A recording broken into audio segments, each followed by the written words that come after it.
The phone call came from a number she didn't recognize. Miami area code. "Hello, Margaret," said a calm, male voice with a smooth American accent. "We know you're at the hotel. We know you figured out David doesn't exist. We need to talk. There's a way to resolve this that'll be better for everyone." Margaret Chen's hands wouldn't stop shaking. She was 57 years old, sitting alone in a Miami hotel room, 3,000 miles from her home in Seattle. The man she'd fallen in love with over 8 months had never existed. And now, someone was threatening her. 8 months earlier, Margaret had been living a quiet, predictable life in Seattle.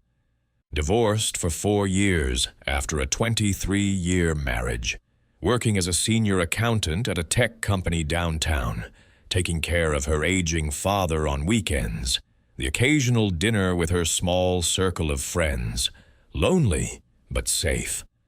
The Facebook message arrived on a rainy March evening in 2019.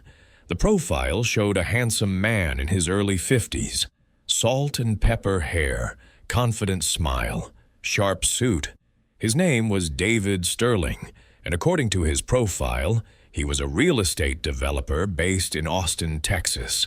The photos showed an enviable life, construction sites of luxury condos, business dinners at upscale steakhouses, a modern loft with floor-to-ceiling windows overlooking downtown Austin, a silver Tesla in the driveway. "Hi there, Seattle," his first message read. "I hope this doesn't seem forward, but I saw your profile and had to reach out. You have the most genuine smile I've seen in a long time. Would love to get to know you if you're open to it." Margaret hesitated. She'd heard about catfishing, romance scams, all those true crime podcasts. But something about David's message felt different, respectful, not overly sexual or aggressive. And after 4 years of loneliness, the attention felt good. Their first conversations were cautious. David explained he was a divorced father of 2 grown kids. He'd built his real estate development company from nothing over 20 years, specialized in sustainable luxury properties across Texas and the Southwest. He asked about her work, her family, her interests. He listened, really listened, in a way her ex-husband Michael had never bothered to. "My wife left me 5 years ago," David revealed during a phone call after 2 weeks of messaging. "Fell in love with her yoga instructor. Cliché, right? Since then, I've just buried myself in work. But I'm tired of being alone. Margaret, I want something real again." The words touched something deep inside her. She'd felt the same emptiness since her divorce. Days became weeks. Weeks became months. David messaged every morning. "Good morning, Seattle. Hope you have an amazing day." Every night before bed. "Sweet dreams, beautiful. Can't wait to talk tomorrow." They graduated to phone calls. His voice was deep, warm, with a slight Texas drawl that made Margaret's heart race. He talked about his latest projects, a mixed-use development in San Antonio, a luxury resort concept near Big Bend. He sent photos of blueprints, construction progress, business meetings. "God's been good to me," he'd say humbly. "Built something I'm proud of. But success means nothing without someone to share it with." What impressed Margaret most was David's apparent disinterest in her money. He never asked for anything. In fact, he constantly offered to help her. "Need anything? I can send you flowers. Book you a spa day. You work too hard, Margaret." This generosity made her drop her guard completely. "I've finally found a man who isn't after my money," she told her best friend Linda over coffee. Linda, a sharp-eyed lawyer, wasn't convinced. Don't you think it's weird that a successful, handsome real estate developer is pursuing a woman he's never met in person? And why hasn't he visited Seattle if he travels so much for business? Margaret felt defensive. You don't understand what we have, Linda. David is different. He sees me for who I really am. Linda's skepticism only made Margaret more determined to prove her wrong. During this time, David showed an uncanny ability to understand Margaret's deepest insecurities. Her ex-husband, Michael, had been critical, emotionally cold, always focused on her flaws. David was the opposite. "Margaret, you're brilliant," he'd say during their video calls. "Michael was an idiot for not appreciating you. You deserve to be worshipped." He also demonstrated surprising knowledge of Seattle culture. He mentioned Pike Place Market, the Fremont Troll, even specific restaurants in Capitol Hill. "I've been to Seattle for business dozens of times," he explained. "Love that city. Can't wait to explore it with you properly." These details made Margaret feel understood in a way she'd never experienced. As months passed, their conversations became more intimate. David asked detailed questions about her work. "As a senior accountant at a tech company, you must handle complex transactions," he'd say casually. "International payments, vendor contracts, that kind of thing." Flattered by his interest, Margaret shared details about her company's financial systems, banking protocols, even specific software they used. She didn't realize she was providing a roadmap for exploitation. By the 6th month, David began talking about meeting in person. "My heart can't take this distance anymore," he said during a particularly emotional video call. Tears actually welled in his eyes. "I need to hold your hand, look into your eyes without a screen between us." Margaret felt her own eyes filling with tears. David explained he had a major business deal in Miami, a high-rise condo project with international investors. "Miami's booming right now," he said, showing what appeared to be legitimate contracts and architectural renderings. "We're closing a $15 million deal down there." "Why don't we meet in Miami?" he suggested. "I'll be there for business. Anyway, I'll book us a suite at the Fontainebleau. Oceanfront, 5-star. It'll be our first romantic getaway." The proposal was everything Margaret had dreamed of. At first, she hesitated. Miami was far from Seattle. Meeting a man she'd only known online seemed risky. But David was patient and persuasive. "Margaret, I understand your concerns," he said gently. "A smart woman like you should be careful, but sometimes love requires courage. Remember when you first accepted my friend request? That took courage too. Now I need you to be brave one more time." To ease her concerns, David arranged an elaborate video call from what he claimed was his Austin office. She saw employees working in the background, impressive city views, corporate signage with his company name prominently displayed. He even introduced her to his business partner, a man named Rick, who enthusiastically confirmed everything. "David talks about you constantly, Margaret," Rick said warmly. "He's head over heels. This is the real deal."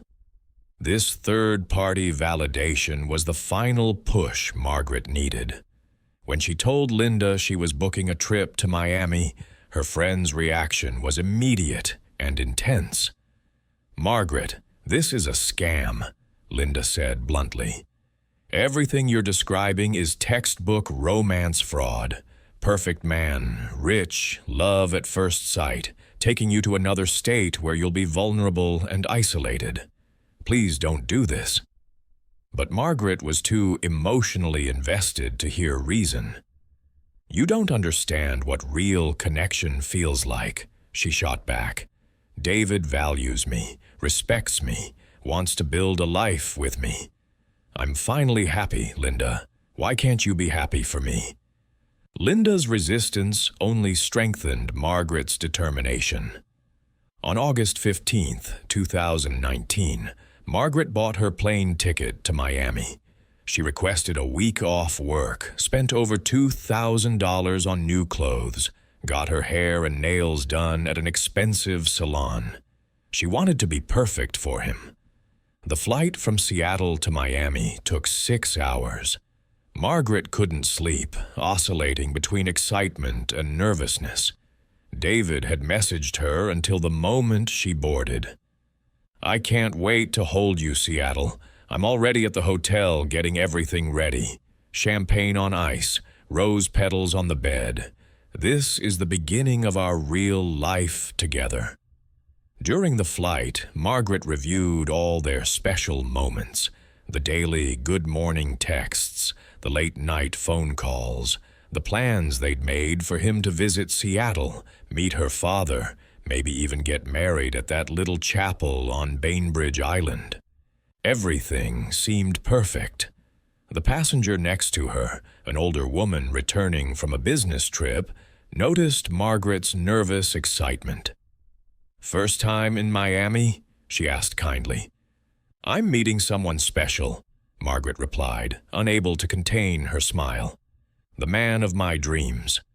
The woman smiled back, but something in her eyes suggested concern that Margaret was too elated to notice. Miami International Airport was chaos.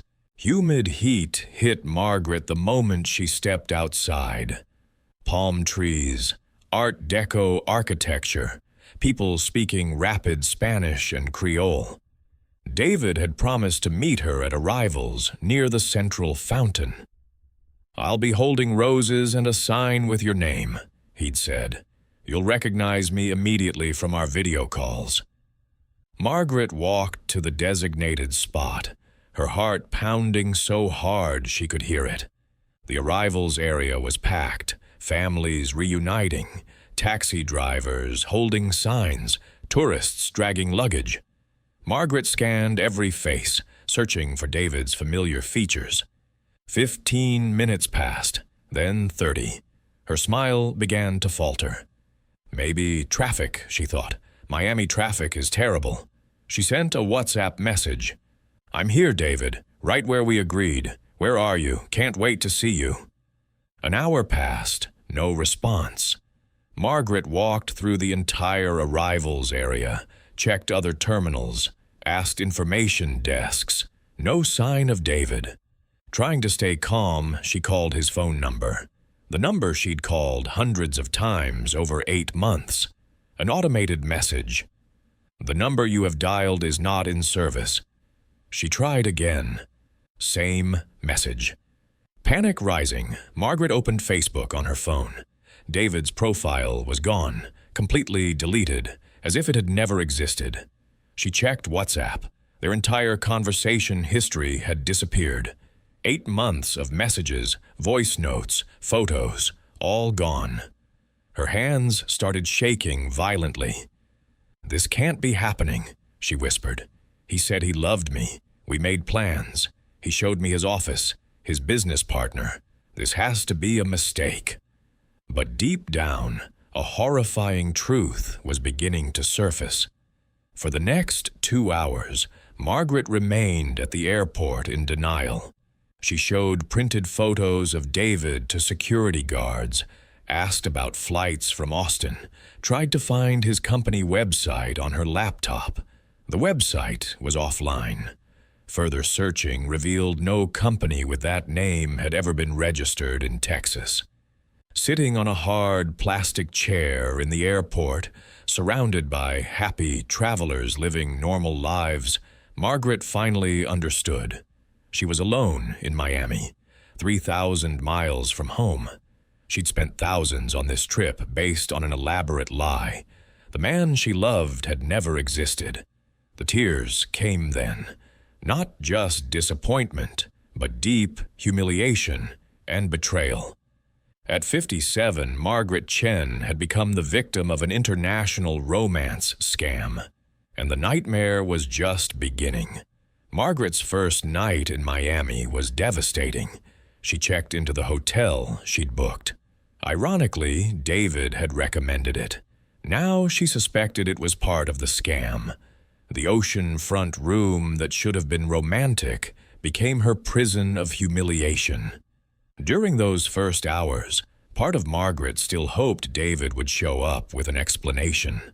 Family emergency, business crisis, something.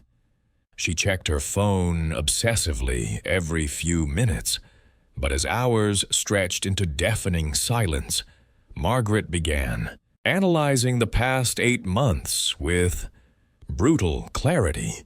Details she'd ignored now formed a sinister pattern. Using her laptop, Margaret ran reverse image searches on David's photos. The results were devastating. The handsome businessman was actually a stock photo model. His images were available on commercial photo sites. The luxury loft was a real estate listing in Austin. The office was a co-working space. Even the restaurant photos were generic stock images. Everything had been fake. The most shocking discovery came when Margaret found an online forum called Romance Scam Survivors. There she read hundreds of stories eerily similar to hers. Women from across the U.S. and Canada, seduced by American businessmen using the exact same psychological techniques, the same stolen photos, even the same romantic phrases David had used on her. One detailed account was from a woman named Patricia Sanders, age 54, from Phoenix. "His name was Marcus when he scammed me," Patricia wrote. "He used the exact same photos I see described by other victims. Same story about his ex-wife, same business in real estate, same invitation to meet in a distant city. I lost $12,000 and nearly my sanity before finding this forum." The similarity was so precise that Margaret felt physically ill reading it. Through the forum, Margaret discovered she'd been targeted by a sophisticated international criminal organization. They studied victims' social media, identified emotional and financial vulnerabilities, then executed personalized seduction campaigns lasting months. The method was scientific and brutal. Establish deep emotional connection, build absolute trust, create an irresistible romantic fantasy, then manipulate the victim into vulnerable situations for extortion or theft. Miami had been strategically chosen, a neutral location where Margaret would feel isolated, far from family and friends, dependent on strangers in an unfamiliar city. "But he never asked me for money," Margaret muttered desperately. Then she remembered with growing horror the various times David had casually asked about her finances, her retirement accounts, her work systems, her company's banking protocols. Information that seemed like romantic interest was actually reconnaissance. She'd willingly provided a complete financial profile, believing she was sharing her life with a future husband. The most terrifying realization, her ordeal was probably just beginning. Other forum victims described how scammers escalated after failed meetings, transforming into relentless blackmailers. A victim named Susan described being contacted for 2 years after her failed date. "They had intimate photos I'd sent, details about my family, my work, my fears. They said they'd publish everything online and send it to my employer if I didn't pay $10,000. It was a nightmare that lasted 2 years. Margaret's stomach dropped. She'd sent private photos to David, shared intimate details about her life, her family, her work at the tech company, information that could destroy her completely. At that moment, her phone rang. Unknown number. Miami area code. With her heart racing, Margaret answered. "Hello, Margaret. said a calm male voice with a smooth American accent. "We know you're in Miami. We know you figured out David doesn't exist. We need to talk. There's a way to resolve this that'll be much better for everyone." Margaret's nightmare was just beginning. The call lasted 3 minutes, but changed everything. The voice was professionally calm, which made it more frightening than if it had been aggressive. "My name's Rick," the man said with that same smooth accent. "I work with David in our business operations. There's been an unfortunate misunderstanding, but we can resolve this quickly if you cooperate." "What kind of cooperation?" Margaret asked, voice trembling. "You invested a lot in this trip, didn't you?" Rick replied, ignoring her question. "Expensive flights, hotel, time off work, new clothes. Would be a shame to go home empty-handed after all that emotional and financial investment. We can compensate you. Generously." The proposal sounded tempting and deeply threatening at once. Rick explained that Margaret could not only recoup what she'd spent, but profit substantially if she agreed to perform a few simple tasks during her remaining time in Miami. "Just small deliveries," he said vaguely. "Important business documents for our clients. Nothing illegal or dangerous. Professional courier work." Despite her emotional state, Margaret retained enough sense to be suspicious. Something about Rick's tone, too calm, overly precise, set off alarms. "I just want to go home," she said with forced firmness. "I don't want anything to do with you people." Rick's tone changed, becoming colder. "Margaret, over the past 8 months, you shared a lot of personal information with David. Intimate photos, details about your family and co-workers, confidential information about your company's systems. Would be unfortunate if this private information reached the wrong people. Your boss, your daughter Emily, your judgmental ex-husband Michael." The threat was crystal clear. Margaret felt her stomach clench. She had indeed shared compromising photos, intimate details about her life, even confidential information about financial systems at her tech company. More than enough to destroy her professionally and personally. "I'll think about it," Margaret murmured, ending the call with shaking hands. In the hours that followed, Margaret desperately researched her options. She contacted the U.S. consulate, explaining her situation. The official was sympathetic, but offered little practical help beyond suggesting she file a police report and return home immediately. "Cases like yours are becoming increasingly common," the official explained. "Unfortunately, cybercrime laws make these situations very difficult to prosecute." The Miami police were equally frustrating.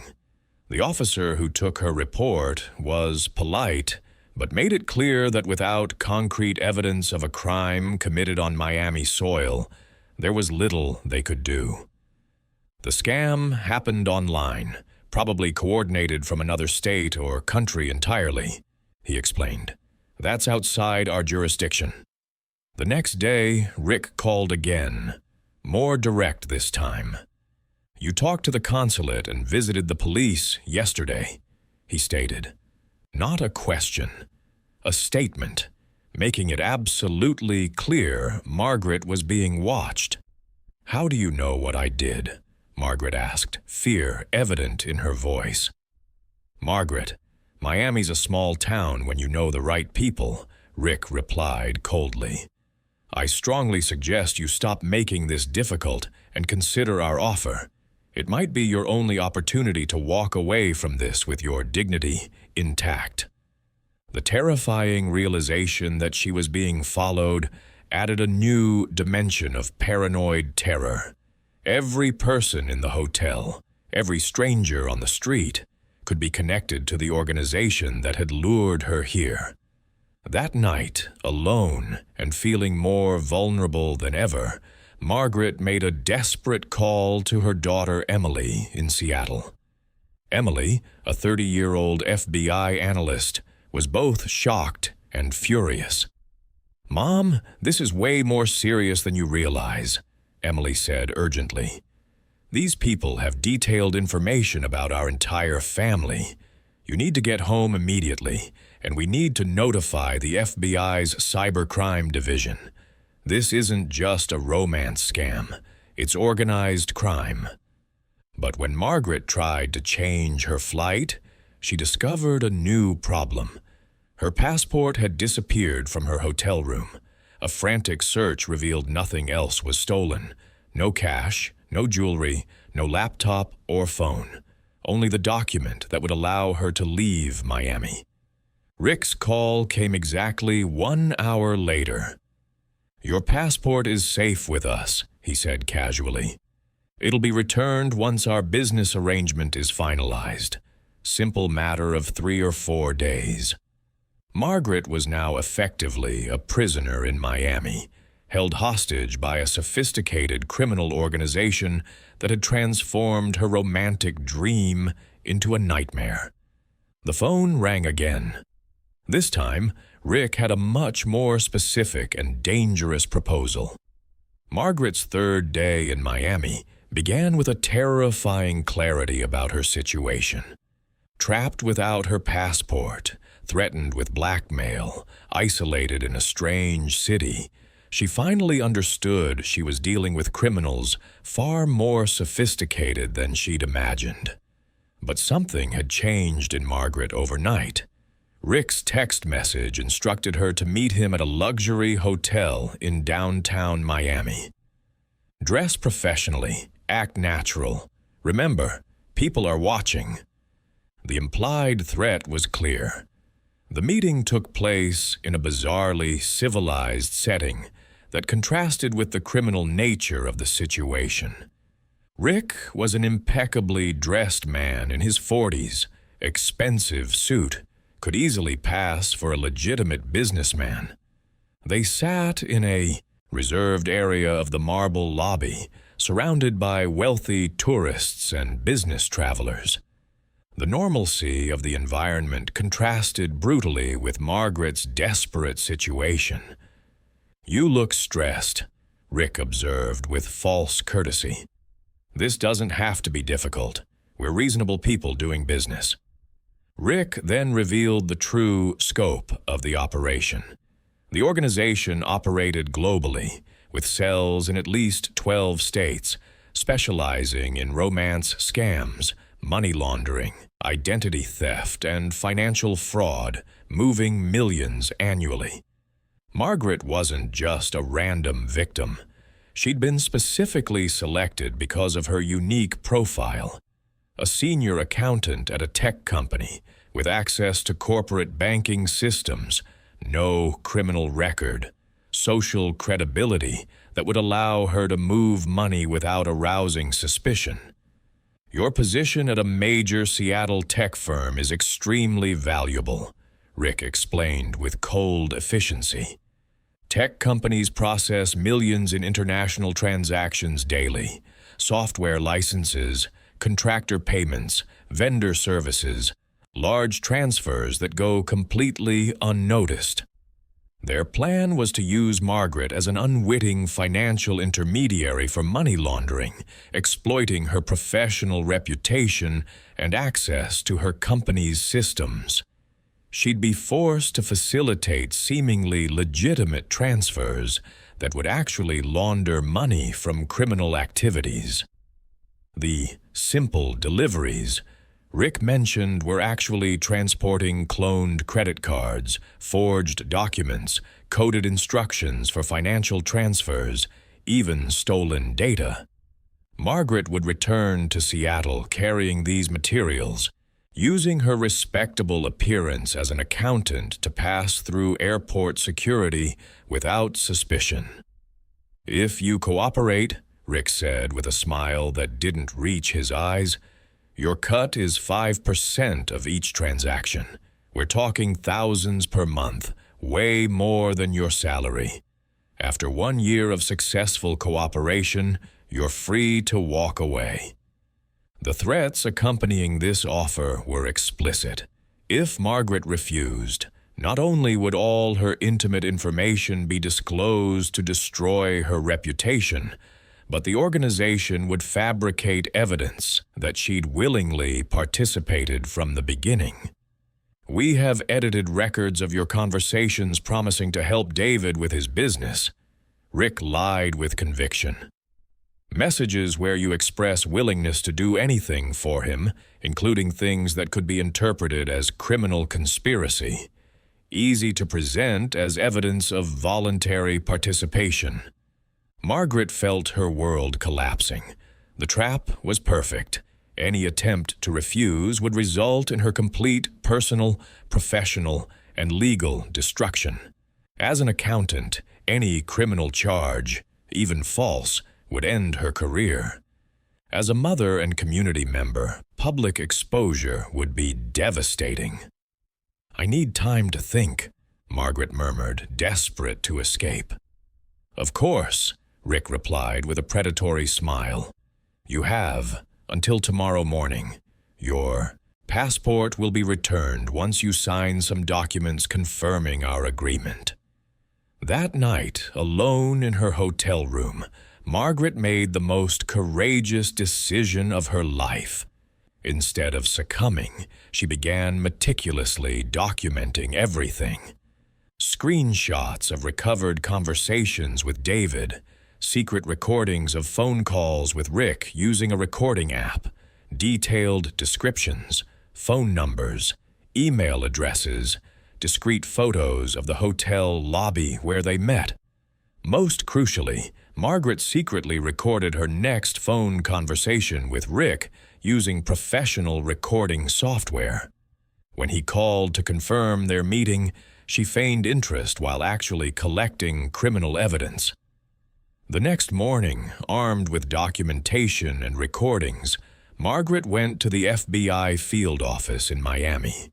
But this time, with a completely different strategy.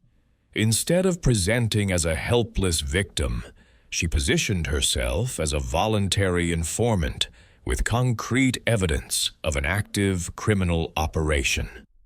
Special Agent Jennifer Torres, an expert in cybercrime and organized fraud, immediately recognized the patterns Margaret described. "This particular organization has been on our radar for 2 years," she explained with renewed interest. "They operate under multiple identities across state lines, but the techniques are consistent. Your documented evidence might finally be what we need."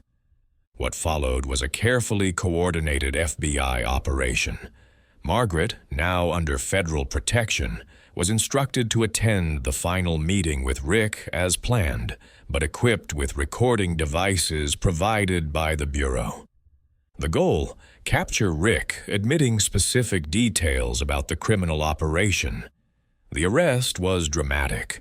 Rick was detained the moment he handed Margaret forged documents.